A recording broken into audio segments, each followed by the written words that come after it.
এ যেন তালেবানের আফগানিস্তান দখলের পুনরাবৃত্তি। বিদ্রোহীদের হঠাৎ অপ্রত্যাশিত উত্থান আর একের পর এক গুরুত্বপূর্ণ শহর দখলে নেয়ার মধ্য দিয়ে পতন ঘটল বাশার আল আসাদের ২৪ বছরের স্বৈরাচারী শাসনের। ছিঁড়ে পড়েছে সুতোয় ঝুলন্ত রাজনৈতিক ভবিষ্যৎ, ভাগ্য। দেশের তৃতীয় বৃহত্তম শহর হোমসের নিয়ন্ত্রণ নেয়ার মাধ্যমে শনিবার রাতেই রাজধানীর আরও কাছে পৌঁছে যায় বিদ্রোহীরা। এক সপ্তাহে পঞ্চম শহর দখল করে রাত পেরোনোর আগেই রোববার ভোরে অবস্থান নেয় দামেস্কের প্রবেশপথে। বিনা বাধায় রাজধানীর ভেতরে প্রবেশ করে নিয়ন্ত্রণে নেয় রাষ্ট্রীয় টেলিভিশন। বিভিন্ন সামাজিক মাধ্যমে প্রকাশিত ভিডিওতে দেখা গেছে কুখ্যাত সাদনায়া কারাগার থেকে মুক্তি দেয়া হচ্ছে কয়েক হাজার বন্দীকে। কারাগারটিতে আসাদ বিরোধীদের ওপর নির্মম নির্যাতন ও মৃত্যুদণ্ড কার্যকর করা হতো বলে রয়েছে অভিযোগ। بيان رقم 1 غرفة عمليات فتح دمشق بسم الله الرحمن الرحيم تم بحمده تعالى تحرير مدينة دمشق। নগরীর মূল চত্বরে জড়ো হয়ে উচ্ছ্বসিত স্লোগান দিচ্ছেন দীর্ঘ গৃহযুদ্ধে নিঃস্ব ক্লান্ত হাজার হাজার মানুষ।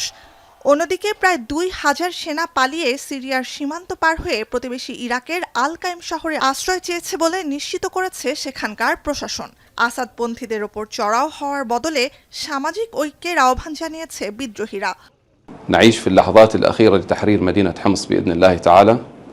هذا حدث تاريخي الذي سيفصل بين الحق والباطل، ونوصي إخوان المجاهدين كما أوصيناهم في السابق بأن يعطفوا على الناس। এদিকে জনতার পছন্দের নতুন প্রশাসনকে সহযোগিতা করতে প্রস্তুত বলে জানিয়েছেন আসাদ সরকারের প্রধানমন্ত্রী। لأية قيادة يختارها الشعب السوري ونحن مستعدون للتعاون معها بحيث نقدم لهم كل التسهيلات الممكنة وبحيث يتم نقل الملفات الحكومية المختلفة بشكل سلس। তুরস্কের মদতপুষ্ট হায়াত তাহরির আল শামের নেতৃত্বে এক সপ্তাহের আগ্রাসী অভিযানে দামেস্ক হাতছাড়া হওয়ার খবরে তাৎক্ষণিক রাজধানী ছেড়ে পালান খোদ আড়াই দশকের প্রেসিডেন্ট বাশার আল আসাদ।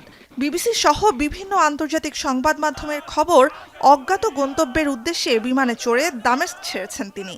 জ্যেষ্ঠ সেনা কর্মকর্তাদের বরাত দিয়ে আসাদের দামেস্ক ত্যাগের খবর নিশ্চিত করেছে বার্তা সংস্থা রয়টার্স। যদিও কয়েক ঘন্টা আগেও আসাদ রাজধানী ত্যাগ করেননি বলে দাবি করে প্রেসিডেন্টের কার্যালয় এবং মিত্র ইরান।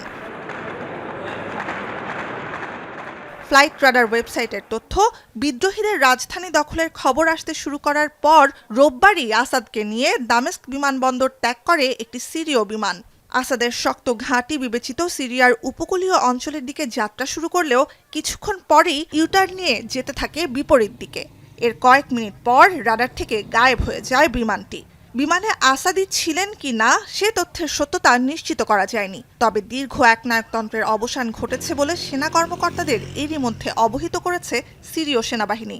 وماضين إن شاء الله حتى تحرير بلاد الشام بالكامل من الخنزير الطاغي بشار الأسد وأعوانه إن شاء الله بإذن الله عز وجل. هي بعد تهجير 13 سنة رجعنا الحمد لله مرفوع راسنا إلى بلادنا. اللي أكرمنا نشوف هالمكان مرة ثانية. بعد 10 سنوات أنا طلعت من حمص، اليوم راجع وراسي بالسماء. এদিকে ইসরায়েল সীমান্তবর্তী সিরিয়ান গোলানের কুইনেত্রা শহরেও নিয়ন্ত্রণ নিয়েছে সিরীয় বিদ্রোহীরা। ইসরায়েল অবরুদ্ধ গোলান উপত্যকায় নিরাপত্তা বাড়াতে এরই মধ্যে সীমান্তে অতিরিক্ত সেনা মোতায়েন করেছে তেল আবিব। অন্যদিকে ইউফ্রেটিস তীরবর্তী দেইর আল জৌর দখল করেছে যুক্তরাষ্ট্র সমর্থিত কুর্দি বিচ্ছিন্নতাবাদী সংগঠন SDF। নুজহাত কামাল, এখন বিশ্ব। সানবিট সব দিবে সামাল। সানবিট ম্যাজিক প্রেস ডিশওয়াশিং এর মাথা ঘোরানো সলিউশন।